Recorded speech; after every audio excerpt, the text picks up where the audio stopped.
There are 7 swing states on the 2024 electoral map where neither candidate holds a clear, undeniable edge. That is extraordinary. It's truly hard to put into words how close this election will be. Now, the polling averages in all 7 of these states, colored in a shade of yellow on this map, are within 2.5 percentage points, or within the margin of error, that is, according to Real Clear Polling and the Silver Bulletin. With that said, a systematic polling error or a shift in the final 6 weeks of the campaign could certainly result in one candidate sweeping all of these states, and thereby winning more than 300 electoral votes. But more likely than that, these 7 states will split in some fashion, making it especially important to understand the regional dynamics and how they contribute to the math that gets either candidate to 270 electoral votes. In this video, we will go through these 7 states by order of likelihood of Trump winning them, considering that he is the one on offense in 6 of them, while Harris looks to hold as many as possible in the Democratic corner. Before we get to those toss-ups, though, let's briefly hit the secondary battlegrounds. States like Minnesota, Virginia, and New Hampshire, all in the lean Democrat category. Harris probably only loses in the event of a complete collapse. If I were running either of the campaigns, I would not be worrying about these states. Similar story as in Texas and Florida, which are leaning in favor of Trump. He would only lose these states in a tidal blue wave, which is very, very unlikely at this point. Ultimately, there's a reason why you see such little money being flown into non-toss-up states, as campaigns have gotten a lot smarter. They know that their most efficient paths to the White House come through some combination of these 7 toss-ups, and so spending too many resources elsewhere would be a waste of time.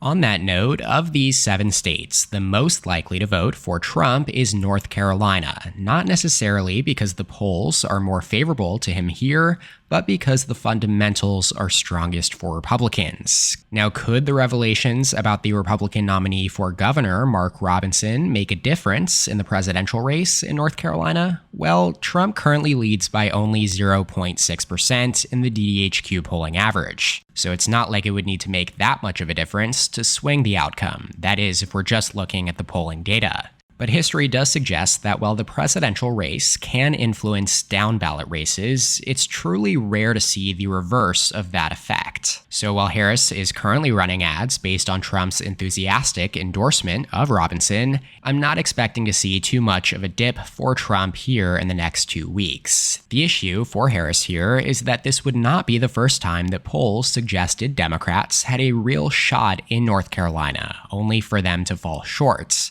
Hillary Clinton led in 2016, yet lost by almost 4 points, and Biden led in 2020, and he also lost, albeit by a narrower 1.3%. Republican candidates have now won every federal election here for president and U.S. Senate since Barack Obama last carried it for Democrats in 2008, and quite simply, Trump has to win North Carolina in his path to 270. In addition to North Carolina, I also think that Georgia falls in the must-win category. Also in the Southeast, it is the most fundamentally Republican state of those remaining, as I have it down as slightly to the right in that respect than Arizona. Joe Biden won Georgia by 0.2% in 2020, and Arizona by 0.3%, so they are neck and neck there. But while Republicans have effectively been shut out in non-presidential statewide races in Arizona over the last few cycles, they have found some success here in Georgia. It's also worth noting that the polls here have been highly accurate, and that is bad news for Harris, since, as you can see here, she does trail Trump by 0.7% based on 28 polls in the DDHQ average. And there are a whole lot more Trump pluses here over the last few weeks. In fact, there has not been a single poll showing Harris ahead by 3 or more points all cycle long, whereas you see a Trump plus 4,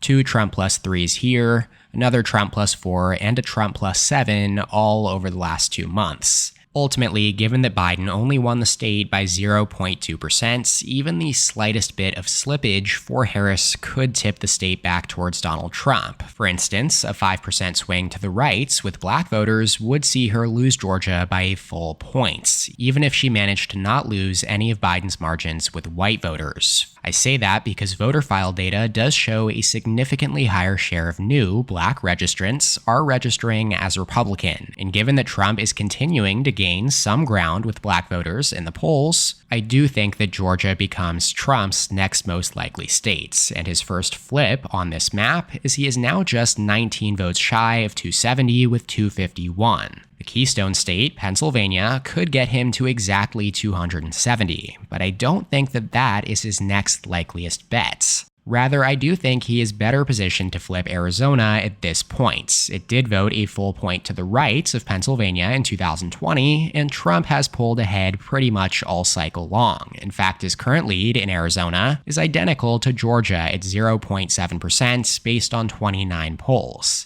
We could certainly use more surveys here, as we've only seen 3 post-debate polls, each of which show the former president leading, including a 4-point advantage in the latest high-profile Times Siena College poll. Now, Arizona is a state where Republican gains among Hispanics in recent cycles could play a key role, not to mention voter apathy towards Democrats concerning the issue of immigration, where Arizona is perhaps the hotspot for such concerns. And finally, it's also worth noting that Arizona does have a relatively large retiree population, as roughly 20% of Arizonians are over the age of 65. That is a demographic that Republicans have traditionally performed well with. At this point, I do think that Arizona, along with Georgia and North Carolina, are the 3 likeliest toss-ups to vote for Trump right now, and together they do lift him up to 262 electoral votes. So with that said, even if he does win Nevada, Trump would still need to crack the blue wall states, the Upper Rust Belt, Core Trio, WIMPA, whatever you want to call them. Traditionally Democratic, hence blue wall, these 3 states decided the 2016 and 2020 elections, and now they will decide the 2024 race as well. If Trump does manage to carry the 3 more important Sunbelt states, Nevada, he still needs to win one of these 3 to hit 270. That is where the map actually plays into the vice president's hands. Biden did carry all 3 in 2020, Wisconsin by half a point, Michigan by almost 3 points, and Pennsylvania by about a point. And so with that in mind, Wisconsin is generally considered the most Republican-friendly. It also voted to the right of the other 2 in 2016, and is both whiter and more rural, 2 demographic factors that favor Trump. That being said, it has been Kamala's best polling state of the 7. She currently leads Trump by 2.2% based on 37 polls in the DDHQ average, a lead she has held since becoming the nominee. Yet if I were the Harris campaign, I would still worry about the Badger states. It was the subject of the largest polling errors underestimating Trump in 2016 and 2020. And given the aforementioned demographic factors, it would be the front line for any Trump overperformance among the white working class. With all of that said, if he does indeed crack the blue wall, it's most likely to start in Wisconsin, and that would get him to 272 electoral votes, meaning that he could lose in Michigan and in Pennsylvania, as well as Nevada, and still be elected to a second non-consecutive term in the Oval Office. So this is Trump's most efficient path to the White House. But is it what I think is going to happen? The short answer is no, but in truth, it's just really complicated. Again, this is the closest election I have ever seen, and anybody who tells you otherwise is looking at this map with blue or red tinted glasses on. I think it's just as likely that Harris holds Wisconsin and is thereby elected president with 276 votes. And again, it's also not out of the realm of possibility that she keeps Arizona and Georgia in her corner and flips North Carolina. Just as it is equally possible that Trump wins all 7 as well and thereby reaches 312 electoral votes. Though if you ask me to place money on the race, I would probably fill it out as such: Harris to hold Michigan and Nevada, while I would simply refuse in Pennsylvania and Wisconsin as they go in the pure toss-up category, leaving Trump with 262 and Harris at 247. In comparing this map to the latest odds via BetOnline, we see Republicans favored in Arizona, Georgia, and North Carolina, just as on my map, whereas Democrats have an edge in Nevada and in Michigan. Now, as for our two toss-ups, Democrats are favored at -165 in Wisconsin, which roughly translates to a 60% chance. To me, that does feel a little high. Likewise, in Pennsylvania, Democrats are at -130 or an approximate 56% chance. Just some food for thought there.